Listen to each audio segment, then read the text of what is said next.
বাইন্যান্সের ওয়েব3 wallet কীভাবে খুলবেন সেটা দেখে নেন। অ্যাপ্লিকেশনে লগ ইন করার পর উপরে এক্সচেঞ্জ এবং কি ওয়েব3 অপশন পাবেন। ওয়েব3তে ক্লিক দিবেন। তো ওয়েব3তে ক্লিক দেওয়ার পর এখানে একটু সময় নেবে আর কি, লোড নেবে। তো পেজটা লোড নেওয়ার পর এখানে আপনার একটা অপশন চলে আসবে, দেখতে পারতেছেন ক্রিয়েট এবং কি ইনপুট, ক্রিয়েট ওয়ালেট এবং কি ইনপুট ওয়ালেট। তো ফার্স্ট অফ অল আপনি কী করবেন, এখানে ক্রিয়েট ওয়ালেটের যে অপশন রয়েছে এখানে আপনি একটা ক্লিক দেবেন। তো এখানে ক্লিক দেওয়ার পর এখানে 100% পর্যন্ত একটু লোড নেবে, খুবই দ্রুত হয়ে যাবে, কোনো সমস্যা নেই। তো এটা কমপ্লিট এখানে যখনই হয়ে যাবে, কমপ্লিট হয়ে যাওয়ার পর এখানে আরেকটা স্টেপ আসবে। তো সেটা এখান থেকে আমি ক্লিয়ার করে দিচ্ছি যে কীভাবে আসলে অ্যাকাউন্টটা খুলবেন। তো এরকম একটা ইন্টারফেস আপনি পেয়ে যাবেন। এখানে গুগল অথেন্টিকেশনের যে কোডটা রয়েছে সেটা আপনি এখানে এনে কোডটা আপনি ডিরেক্টলি বসিয়ে দিবেন, ঠিক আছে? তো কোডটা আপনি যখনই বসাবেন, বসানোর পর অটোমেটিক্যালি আরেকটা পেজে নিয়ে যাবে। এই যে এরকম একটা পেজে নিয়ে আসছে।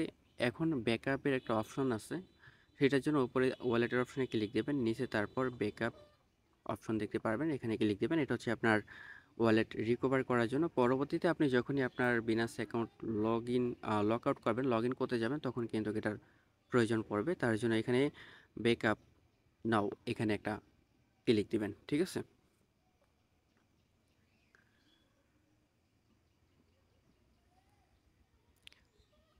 তো ব্যাকআপ নাওতে ক্লিক দেওয়ার পর এখানে আপনি অপশন দেখতে পারবেন গুগলের।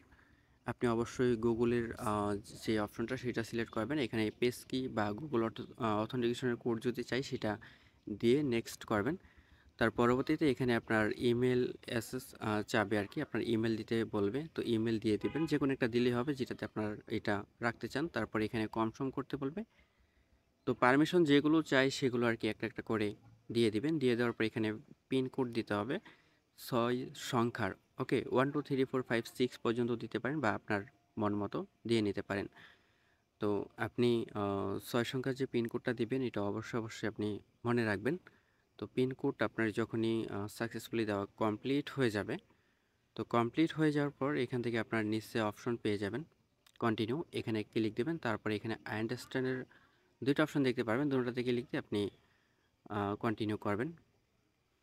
তার পরবর্তীতে এখন আবার একটু লোড নেবে, এই লোডটাই শেষ। এটা যখনই কমপ্লিট হয়ে যাবে আপনার ওয়ালেট ক্রিয়েট করাটাও সাকসেসফুলি হয়ে যাবে। তবে একটা কথা মনে রাখবেন, সেটা হচ্ছে আপনি যে ইমেলটা দিয়েছেন সেই ইমেলটা কিন্তু রাখবে, মানে পরবর্তীতে আপনি যখন ওয়েব3 ওয়ালেটে যাবেন, ঠিক আছে? সো এটা অবশ্যই মাথায় রাখবেন, নয়তোবা দেখা যাচ্ছে আপনার ওয়ালেটে যে ডলার থাকবে সেটা কিন্তু নষ্ট হয়ে যাবে। তো দেখেন আমাদের এটা সাকসেসফুলি কমপ্লিট